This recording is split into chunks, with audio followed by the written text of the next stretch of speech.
Right, thank you everybody. I will stick to 15 minutes if we can start. Right, good. I only want to talk about one thing, and that is that this year there are over 1 million children entering grade R.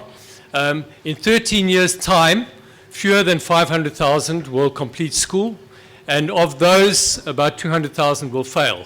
What are we going to do about that? What are we going to do over the next 12 years to make sure that the prospects of the children who are dropping out of school, who are failing, is substantially better? And you know which children are failing. It's the poorest children. That's what we have to be talking about today. So let me start. I want to talk to you about the distribution of quality in South African schools. It looks like a tortoise. It walks like a tortoise. Maybe over the last 20 years, and here I'm showing you the proportion of schools against the quality of education. So the schools on the right are higher quality, schools on the left are lower quality. This is the proportion of schools. I can go into the academic slides behind it. I just want to give you the brush strokes here. We have an 80-20 situation where 80% of our schools are underperforming. Then there's a dip. 20% of schools are performing well. If you're generous, you can say that there's been some improvement in quality since 1994. Let's not bother about arguing that. The point is that the distribution of the quality in South Africa has not changed over the last decade, 2 decades. And if you map the quintiles of school, almost exactly, not entirely, but almost exactly, that's what it looks like. Quintile 1 schools are falling here, quintile 5 schools are falling there. In 2015, quintile 1 and 2 schools, in terms of matric pass rates, were 50 times more likely to underperform, if underperformance is achievement of pass rates less than 40%, compared to quintile 5 schools. And I just want to say that cherry picking of the best students, putting them into private schools, putting them into former Model C schools, class hopping of a few children is simply not going to change. It cannot be the basis of redistribution in South Africa. That's not what's going to change it. And I also want to say that the market is not going to get to the poorest 50% of schools. And we hear about low-fee independent schools. No, those are not low-fee independent schools. When you look at the 60% of our population who absolutely have to have publicly funded options for schooling. And what I want to say is that the rising tide is not going to lift all boats. If we have an approach in South Africa that says there needs to be systems-wide improvement, of course we need that. Of course that tortoise needs to become a hare and move across fast to the left. But on its own, systems-wide improvement actually favor the wealthiest kids the most. We've seen it with grade R, where the introduction of grade R actually differentially privileged children in quintile 5 and showed virtually no improvement in quintile 1. The only way that we are going to change this shape, this tortoise shape, is if there is an intense and sustained national program that's focused on the underperforming schools serving the poorest communities. There is no other way. Yes, it's got to be supported by broad brush systemic development, but that is not enough. That is not enough to change the profile of quality in South Africa. If we don't do that in South Africa, this is what 2030 will look like. 1 in 2 children entering grade R now will have dropped out. The quality curve will have widened and become even more divided. The independent sector will break free and will get much larger. Fee differentials, prices at the higher end, those differentials will be much higher than they are today. Public schools will be viewed as places where poor kids go to, and in times of financial pressure, those subsidies that are delivered to independent schools will be taken away. How do I know this? Why am I saying it? Well, it's happened in the health sector. We saw it 20 years ago. I was part of helping to set up the health sector. We made the same mistakes that the education system makes now if we don't think differently about this. We cannot imagine that simple regulation, simple licensing of the private sector is going to be enough to contain the private sector if it's not located within a spectrum of schooling that is disproportionately focused on the quintile 1 and 2 schools in our country. Now, I do think, and I suspect that this is where we're going to start differ a little bit with amongst ourselves and how we do that. I think that there are essentially 3 strategies that we can use to begin to change the shape of the quality curve. I think that the so-called low-fee independent schools may well help to lessen the depth of the valley between quintile 3.5 and quintile 5 schools. I do think there's the potential that they can do that. But I don't think, as I've said before, that I don't think that they really have any role, certainly for the poorest 50% of children, and I'm happy to debate that with Chris. Certainly, doing what we're doing in underperforming public schools, finding ways to strengthen those public schools with an intense focus, could start to move a proportion of the schools out of the lowest quality area. And note that because we have a distribution that is so skewed to low quality, we might in fact find a tipping point, because even a move of, say, 10 or 15% of these schools out of the poorest may in fact help us to have a virtuous cycle of improving the quality. But what I also want to say is that where there are underperforming schools that have been consistently underperforming for 10 years or 15 years, it's not enough to simply say the system is going to ultimately change them. It's not enough for those kids entering grade R now. We have to take those underperforming schools and place them under new management, whether that's new management that is principals from other schools within the public sector, or find a different way of doing it.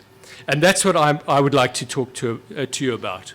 Now, why do poor schools produce poor results? Again, there's a wealth of evidence behind it, but basically three reasons. Firstly, poorer kids come into the school less able to learn. Okay, less able to learn. I'm happy to discuss the basis of that, but that is the reality. And teachers will tell you that they battle to overcome the massive learning deficits because children have not had the proper early language development, the proper early learning exposure that wealthier kids have. Secondly, poorer schools often don't have the diversity of social capital that wealthier schools do. Of course, they're drawing on the strength of community assets, but often they don't have access to the resources, to the money, to the professional core that a lot of the wealthier schools have. We've heard that former Model C schools actually only obtain maybe 1/10 of their money from the state. The rest is either through school fees or tapping into this massive social capital that these marginalized schools don't. The third is that in these poorer schools, and I've cited some of the sources, the culture of teacher development and good management is not as entrenched as some of the quintile 5 schools. There are, of course, extraordinary schools, and the extraordinary schools are not the Westerfords and those schools. It's schools in the townships and deep rural areas that are doing extraordinary things, but they are extraordinary. They are in the, not by any chance are they anywhere near the majority of schools. In a lot of the schools, cultures of good management, of teacher development are not in place. And in a situation like that, bureaucratic rigidity sets in. Administrative compliance becomes the dominant way of teaching.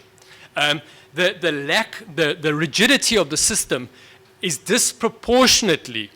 a disproportionate burden on the poorest schools as well. Now, some may say, well, we've got a pro-poor approach to funding in South Africa. Maybe, maybe not. I suspect In most cases not. And this is purely illustrative, so please don't quote this as a source. But I've given you two examples where you've got a quintile 5 school that's got a mature teacher base, been around for a long time, on higher salary notches. The salary bill is where most of the money goes to in schools. The norms and standards component, where there's differentiation towards the poorer schools, is a tiny proportion. It's 1,300, 1,285 now for quintile 1 and 2, and 215 or so for wealthier schools. But that is small compared to the per capita expenditure of maybe 15,000 schools. So we don't have a pro-poor financing strategy, I don't think. Somebody might correct me, but I don't think we have that in place in South Africa. Where are we going to get the money? Where are we going to get the money for this intensive focus that I'm talking about in quintile 1 and 2? Neither has targeted donor funding been able to make a difference. We haven't budged the tortoise. Now, donor funding is about 4 billion rand annually, which you say, well, that's tiny compared to 250 billion rand basic education budget. But when you look at the discretional part of the basic education budget, that not for teachers, that not for books, it's actually 4 billion rand could well be an important point of leverage, but it hasn't worked properly. And one of the reasons, somebody alluded earlier, to the importance of two-way accountability. Funders come in, often they're not accountable to the school, and nobody's accountable for the way that money is spent. So a lot of money gets wasted. And it's important to understand, thank you, it's important to understand that there is a potential source of funding, the socioeconomic development funding, that's part of statutory obligations of government, that could be directed if there was proper accountability, if there were good systems of monitoring. We haven't got it right, but it is a potential additional source of revenue that could be directed to the poorest quintile 1 and 2 schools. So, what are public school partnerships? What are collaboration schools? What are we trying to do? We're trying to create a new major opportunity for quality education for poor children in South Africa. And our idea is that if we can get 10 or 15% of public schools, serving the poorest 40% of children, placed under new management in networks of schools that are characterized by high capacity, high flexibility on how you spend your budget, who you hire, and in return, outcomes-based accountability, accountable for ensuring that children perform better. That's the quid pro quo with government. If one can achieve that, we believe that we can open up a new branch of public schooling. What does this mean under new management? Well, funding, state guarantees the same amount of funding as any other public school. There's performance-based contracting, and this is where it starts to get a little bit tricky and interesting. There's a school operating partner who has either a majority or 50-50 say on the school governing body. Okay? So actually plays a governance role on the school governing body. Managed by the school operating partner with discretion over staff, budget, and curriculum. Part of a wider network so that teachers can learn from each other. And that school gets then linked into local and regional networks. Now, what makes this different? Well, the positioning is that this is about non-profit operating partners operating in a non-selective way, so they don't cherry pick which children come in no-fee paying schools. Embedded within within a national system in which there is public financing, public accountability, part of the public system, but non-profit operators who are currently providing support outside of the system into the public schools, but without any sort of accountability, can now be truly accountable. The donor funding to the school is limited because this is not just about trying to come up with fantastic Rolls-Royce schools, trying to find a way that we achieve sustainability over time by building social capital, by declining premium that comes from donor funds, and hopefully in time starting to tap into the type of other sources of funding that I've spoken about. Now, those of you who've heard about collaboration schools will know that some of the criticism is that it's a Trojan horse for privatization. And of course there's a risk. There's always a risk when you're trying something new, that the idea gets hijacked by somebody else. And we have to be alert to the risk. But that can't prevent us from bold steps to try and do something for children in South Africa. Some people say this is about commercialization. Well, these are non-profit operators. If government changes and said they can be for-profit operators, I'd have to back off. I would say that would be a distortion of what we're trying to achieve. Some people say parents are disempowered. Well, parents choose for the school to opt in and opt out. They choose the type of governance structure. And those of you who have been part of this process will know the intense process of engagement with parents where they come to the point and say, we want quality education, but we're holding you on a short leash. We're not giving you carte blanche to do anything you like in our schools. We expect reporting on an annual basis from you, and we will kick you out if you don't agree. If you don't perform. A third is that teachers' employment is casualized. Well, the interesting thing about this is that the state guarantees the same amount to the teacher as they would to a publicly employed teacher. Long-term sustainability? Well, we're not sure. Can this be done over the long term? Not sure. That's what we're testing. That's what the pilot is about over the next 5 years. And another criticism is that this is outsourcing education. Well, what we're trying to do is bring non-profit expertise into the public system and find a more logical continuum between public and private provision in South Africa. What it requires the education system to do, which I think has happened in the social development sector, in the health sector, is a clear differentiation between public financing and provision. And the precedents in South Africa have been set for the separation. Trade unions are supportive of the national health insurance in South Africa. What is the national health insurance if it is not a separation of public financing from who provides it? And NHI proposes that for-profit commercial providers should be included as well. So I find it hard to understand the ideological objection from trade unions when it's accepted in the NHI. As we've heard earlier, the state subsidizes low-fee independent schools up to 60% of capita. Why? Why fund independent schools up to 60%? Doesn't make sense. Doesn't make sense unless that particular strategy is located in a much more coherent strategy, a much more logical realignment of the government sector.